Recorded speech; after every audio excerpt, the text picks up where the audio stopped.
Is it otherworldly or a synapse in the brain? Trapped in a car or caught up in a terror attack, it's those moments while fighting for survival that some people report an overwhelming sense of calm, piercing through the panic. It's repeatedly described as spiritual, even divine. Could it be the work of guardian angels? ABC's Jay Shadler discovers some very surprising answers. You okay? I can't hear. I can't hear. In a moment of mayhem, or in that instant of exquisite fear. And I looked at my air gauge and I thought, okay, this is it. Human beings often report being comforted by an invisible companion. You know, only my guardian angel could have saved me from such an accident as that. Rose Benvenuto says she glimpsed hers at the scene of a terrible car wreck. Nick Sedoya never felt alone, though lost for days in a California canyon. Did you at any point give up hope? No, never. I had my buddy who died last year by my side. I felt his presence. And the last words Felix Baumgartner heard before stepping from the brink of space en route to setting the world's skydiving record were these. Okay, here we go.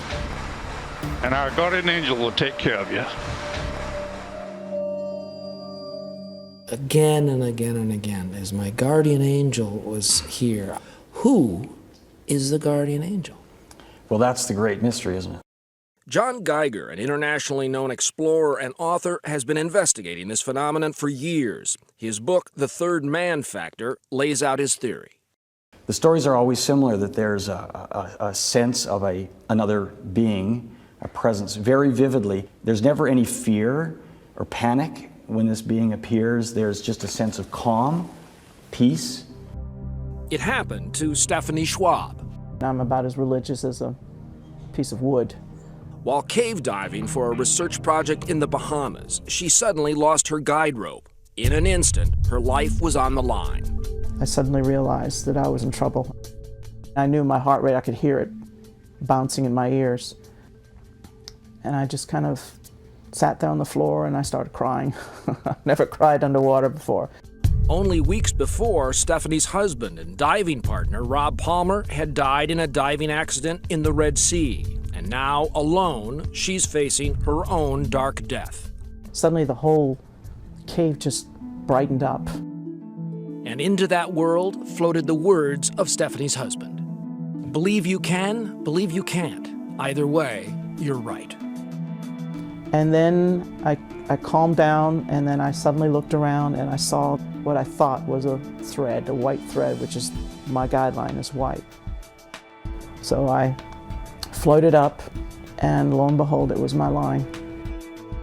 He was there for me in a way, you know, in an emotional way. So how is Stephanie's experience to be explained? Isn't this just possibly an hallucination? No, I don't think it is a hallucination. I think what people are experiencing is a very concrete survival mechanism that is, part of our human heritage. Geiger believes that in a life-threatening crisis, our minds experience both the terror of the moment and the peace of perspective. And then the brain is able to sort of stand back from that and sort of rise above that and rationally figure out a way to help this person get through that. So the guardian angel is us. The guardian angel is us. In extreme cases, our subconscious companion appears to take the form of a physical or spiritual entity. Rose Benvenuto, for example, believes this photograph, seen by millions on the internet, is proof of the guardian angel who helped her escape from a near-fatal car accident. John Geiger doesn't see it that way. When I see a picture like that, I'm skeptical. And yet voices, he says, like the one Stephanie Schwab heard, seem to be almost commonplace.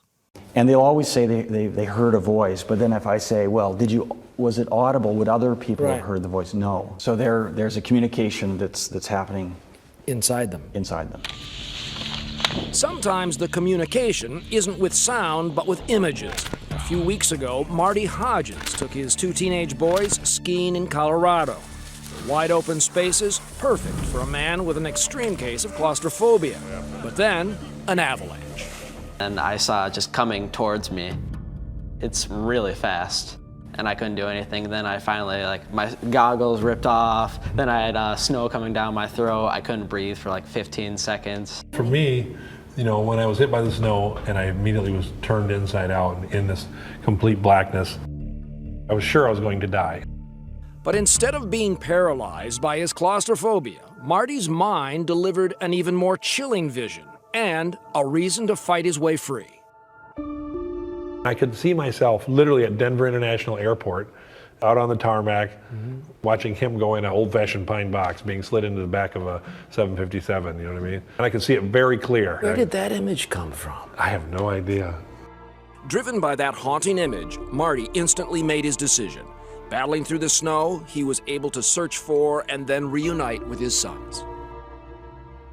And just last week in Boston, Steve Byrne, standing at the finish line when the first bomb exploded, made a split-second decision to turn away from where the next bomb would wreak its havoc. I know that 1 second different and 6 inches to the right, and it would have been a whole different outcome for myself. The guardian angel was definitely over my shoulder that day. Left unanswered, of course, is why so many others never found their guardian angels.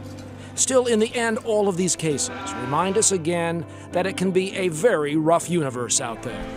To survive it, a little help from an invisible companion might just be essential. Humans are very resilient, and I think that the basis of that resilience, in part, is this capacity, this sense that we are not alone. Jay Shagler for Nightline in New York.